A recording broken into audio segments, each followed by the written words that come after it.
Saudações para todos e uma boa semana já vou desejando logo de cara. Nada melhor do que falar em futebol estando aqui diante do Engenhão. Aqui é o local onde eu moro, próximo daqui. Nada melhor do que brincar de falar sobre futebol, né? Brincar porque aqui não tem profissional, aqui tem torcedor, né? Torcedor apaixonado por futebol, né? Primeiramente, e depois esse apaixonado pelo Flamengo, que bate forte aqui dentro desse velho peito, né? Mas sem clubismos, né? Hoje mais maduro, né? Entendo toda essa euforia que está acontecendo aí por conta de Flamengo, muitos anos esperando, né? Hoje eu entendo bem essa euforia, porque quando foi a minha vez, quando eu era moleque, tinha pouco mais de 20 anos, quando aconteceu a primeira conquista, né? Então, conheço bem esse negócio. Mas, falando aqui em Engenhão, estou aqui em frente ao Engenhão que recebeu ontem o Botafogo. Botafogo que estava precisando, era fundamental essa vitória de ontem contra o Corinthians, era fundamental para o Botafogo. E o Botafogo conseguiu, a duras penas, bater o Corinthians aqui dentro desse estádio. A torcida veio com tudo, tinha que vir mesmo. É o campeonato do Botafogo, assim como era o campeonato do Vasco, como era o campeonato do Fluminense, que era bater os seus adversários diretos. Botafogo e Fluminense deram mais mole do que o Vasco. O Vasco, depois que caiu na mão do Luxemburgo, deu uma arrancada e está livre de qualquer situação. Mas Botafogo e Fluminense não, ainda estão correndo risco. E o Botafogo ontem avançou para 39 pontos, ganhando do Corinthians por 1-0. Gol de quem? Diego Souza. Na hora de beber, da onça beber água, tem que ser o cara do time, o cara que ganha mais, o cara que foi contratado para resolver o problema, é que tem que resolver nessa hora. E ontem a bola procura esse pessoal. O Diego ontem fez o gol 1-0, o único gol que deu a vitória ao Botafogo. Então o Botafogo está com 39 pontos, o Botafogo está na 14ª posição, né? E faltam ainda 4 jogos para o Botafogo, ou seja, 39 pontos. O Botafogo tem que fazer pelo menos mais uns 4 ou 5, melhor fazer 5, né, em 12 disputados. Porra, tem que fazer 5 pontos pelo menos em 12 pontos disputados. Eu acho que dá, né? Eu acho que dá e tem que dar. O torcedor do Botafogo acha que dá e diz para todo botafoguense, tem que dar, né?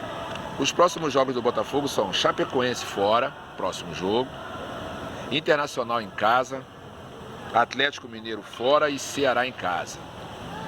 Jogos fáceis, Chapecoense fora de casa, complicado, na Arena Condá é complicado o jogo lá. Mas se o Botafogo pensa em ficar na primeira divisão, não pode pensar nem jogo fácil, nem jogo difícil. Tem que ir lá e fazer o dele, né? Recebe o Internacional, logo depois da Chapecoense recebe o Internacional aqui. Internacional que deu uma caída tremenda, entendeu? É possível o Botafogo ganhar esse jogo aqui? Pô, a torcida tem que se mobilizar. A torcida tem que ser o 12º jogador, para dar mais uma força ao Botafogo, né? Depois pega o Atlético Mineiro fora. Atlético Mineiro também que no início, assim como o Botafogo, no início do campeonato teve lá em cima e tal, mas também deu uma queda. Não é um jogo fácil lá em Minas, não é fácil não. Botafogo e Atlético tem um histórico aí de jogo bem complicado, de jogos bem complicados, mas é o que eu disse agora há pouco, o Botafogo não tem que ver, o Botafogo tem que jogar para ganhar.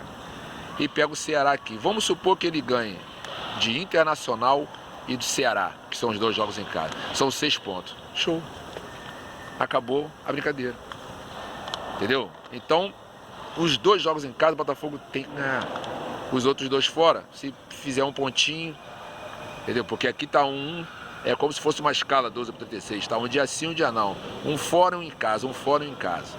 E vice-versa. Então o Botafogo está nessa condição, né? O primeiro na zona de rebaixamento está com 35 pontos. O Botafogo está com 39. O primeiro na zona de rebaixamento é o Fluminense, com o irmão Botafogo, que joga hoje. Mas se o Fluminense ganhar hoje, que também tem que ganhar, a situação do Fluminense é pior. Pior por conta do Botafogo ter conseguido a vitória ontem. Se o Fluminense ganhar hoje, ele não alcança o Botafogo. O Fluminense ganhando hoje, empurra o Cruzeiro para lá, entendeu? O Ceará fica atrás do Fluminense, mas o Fluminense não encosta no Botafogo. Entendeu? Então o Botafogo não sofre ameaça nessa rodada. Falando no primeiro da zona do rebaixamento, que é o Fluminense, né? 17º colocado, 35 pontos. Para o Fluminense faltam os seguintes jogos. Hoje, CSA, fora de casa. CSA que o Fluminense perdeu aqui. É o que eu disse desde o início do campeonato. Quem fizesse pontos contra aqueles 6, sou repetitivo em dizer isso, vai ter que dizer. Quem fizesse ponto contra CSA, Avaí, Chapecoense, Goiás, Fortaleza e Ceará, com todo respeito, fariam a diferença no final do campeonato. É o que aconteceu com o Flamengo. O Flamengo só deixou de ganhar 2 pontos contra o Goiás. Os outros desses 6, o Flamengo ganhou todos, até agora. Já está faltando o Ceará e o CSA, né, o jogo da volta. Então o Fluminense joga hoje contra o CSA e tem que ganhar, cara. Não tem outro jeito. Não tem outro jeito. O CSA já está rebaixado, já não há mais interesse, entendeu? Então o Fluminense tem que estar muito interessado nesse jogo de hoje. Esse jogo também é uma das 4 decisões que o Fluminense vai ter. Então tem que jogar hoje contra o CSA para ganhar. Falta o CSA, depois tem o Palmeiras em casa, jogo muito trincado. Palmeiras está Palmeiras não vai mais alugar não, porque o Campeonato Brasileiro já acabou, né? O Flamengo já é campeão, já acabou isso aí. Mas o Palmeiras está numa disputa com o Santos aí, da 2ª posição. Uma posiçãozinha acima significa mais jimbe, mais din-din no bolso. Então o Palmeiras tem isso aí e ainda tem o jogo contra o Flamengo, que tem essa rixazinha que eu gostaria que fosse só dentro do campo, né, só envolvendo o futebol, né? Então o Palmeiras vai jogar com tudo para cima do Flamengo. O Flamengo tem três derrotas no campeonato, o Palmeiras vai jogar com tudo, né? Então, depois do CSA, o Fluminense encara o Palmeiras dentro de casa. Depois joga com o Avaí fora. O outro que derrotou o Fluminense em casa, o Fluminense não deveria ter perdido esse jogo. Pega o Fortaleza em casa e fecha contra o Corinthians fora. A vida não está fácil para o Fluminense, não. Desses jogos fora, um é o CSA, que é hoje, é o Avaí fora e o Corinthians fora. O Corinthians também está brigando por alguma coisa.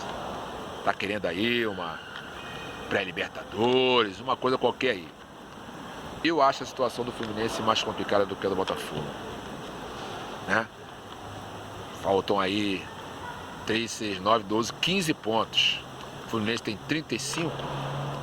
Tem que fazer a metade desses pontos aí, né? Vamos dizer assim, 15 pontos tem que fazer 8, 9. É melhor fazer 10 para garantir, né? Mas vai fazer 10 pontos. 3, 6, 9, 3 vitórias e um empate.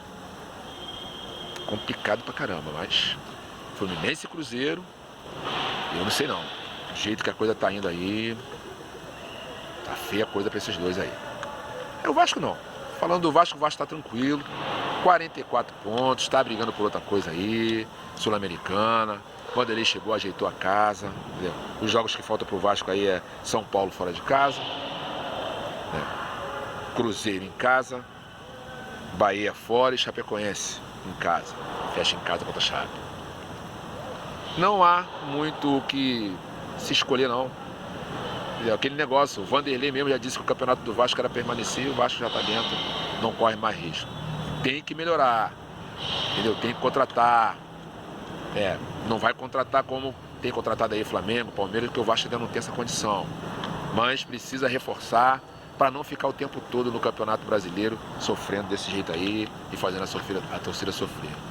Falando em Vasco da Gama, eu não sei, agora já estou entrando no assunto Flamengo já, direto. Eu não sei se o Vasco da Gama tinha o direito de não querer jogar contra o Flamengo, antecipar o jogo do Flamengo. Aquele jogo foi 4-4. Se o Vasco tinha esse direito e abriu mão, né, e aceitou antecipar o jogo para que o Flamengo descansasse por uma rodada e depois fosse lá jogar contra o River Plate, ó, parabéns pro Vasco da Gama e agradecimento ao Vasco da Gama por isso. Né? Porque se o Vasco quisesse, se fosse assim, se o Vasco não quisesse, acabou, tem que jogar. Mas o Vasco abriu mão disso, se foi assim, palmas mais uma vez pro Vasco da Gama, que foi com o irmão. E o pessoal nessa brincadeira aí de Flamengo diz, o Renato também, tem que agradecer o Renato também, Renato que é bicho, porque o Grêmio bateu o Palmeiras ontem e com isso o Flamengo foi campeão sem jogar, né? Mas isso aí é a parte da gaiatice, da zoação de todo torcedor, né? Então, o Flamengo conseguiu, depois de 38 anos, exatamente no dia que estava comemorando 38 anos, o Flamengo conseguiu o segundo título sul-americano de Libertadores da América. Um título muito importante. Algumas pessoas falando, né, com a gente, que é torcedor do Flamengo, também, né, 38 anos esperando. Não, 38 anos quem esperou fui eu, que sou cascudo, torcedor do Flamengo, já cascudo já. Mas, a molecada de hoje não, Meu neto, por exemplo, tem 12 anos. Ele não esperou 38, Tá com 12, Então, pra ele, o campeonato foi sábado. Pra minha filha também. Pra minha outra filha também, tem 19 anos. Não esperou 38 anos. 38 anos só esperou o clube, né?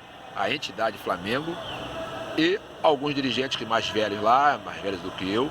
Mas a garotada aí, que tá fazendo essa loucura aí, tá bebendo nessa fonte de alegria aí o tempo todo e vai beber mais, eles não esperaram isso tudo não. O campeonato deles foi no sábado agora, foram campeões também no domingo, e eu entendo, como eu disse no início, toda essa euforia aí. Eu entendo, porque também quando foi a minha vez também de comemorar, eu fiquei uma semana inteira vibrando muito com o Flamengo. Agora foi um jogo muito difícil, o Flamengo não encaixou no primeiro tempo, devido à marcação em cima, 2-1. Dois em cima de um jogador do Flamengo que estava com a bola. E quando o Flamengo estava com a bola, eu não sei se a bola estava quente, estava muito nervosa, errava tudo. Independente da pressão do time do River Plate, o Flamengo errava sozinho, entregava a bola no pé dos caras do River Plate. O River Plate perdeu alguma oportunidade de gol? Não, oportunidade clara de gol não perdeu não. Ficou bastante tempo com a bola. E isso aí é o suficiente, já estava 1-0. Acharam aquele gol de 1-0 ali numa indecisão do Arão com o Gerson, que também o Gerson não esteve bem. Entendeu? Teve uma hora que o Gerson até resolveu pegar a bola e deu uma arrancada para dentro da área do River Plate. Porque do jeito que ele estava jogando, ele estava vendo que não estava dando. Então ele falou, vou tentar alguma coisa diferente para ver se dá. Entendeu? Aí não lembro bem se o juiz deu falta, entendeu? Não lembro bem. Mas me lembro bem dessa jogada. E tinha jogador que no primeiro tempo estava fora de jogo. Arrascaeta, Everton Ribeiro, Bruno Henrique, Gabriel muito marcado. Entendeu? Muito quente, um jogo muito tenso. O jogador estava muito tenso, que não estava conseguindo acertar. E o Flamengo toma gol aos 15 minutos. E isso foi fora do normal, fora do padrão, né? Durante essa campanha aí de Libertadores, de Campeonato Brasileiro. Tomou gol aos 15, eu pensei, tem mais 80 minutos, pelo menos, para buscar o resultado. E foi o que aconteceu.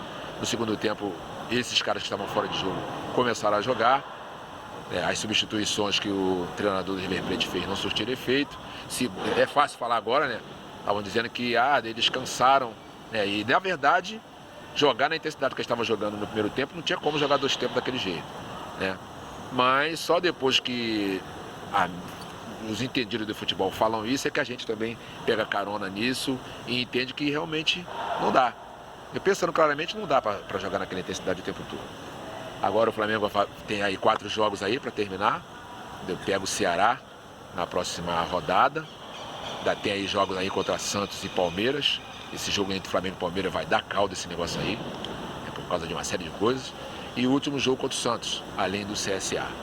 Mas o Flamengo, favas contadas já, e agora é preparar o time para a disputa lá do Mundial de Clubes. Correto? Então, minha gente, saudações rubro-negro para quem é rubro-negro, parabéns para nós, parabéns para essa torcida que fez um show maravilhoso. Pena que sempre tem confusão, porque eu não sei se fica mal entendido entre as forças de segurança e o torcedor. O torcedor também é meio inconsequente, mas isso faz parte, precisa ser mais bem entendido isso. E ainda quero ver um dia que esse tipo de manifestação vai ser feita e terminar sem as confusões que sempre fazem parte desse tipo de manifestação. Beleza? Então, uma boa semana para todos, a começar pelo dia de hoje, que tenhamos paz por os caminhos por onde a gente passar, onde a gente estiver e com quem a gente estiver durante toda essa semana. Fiquem com Deus.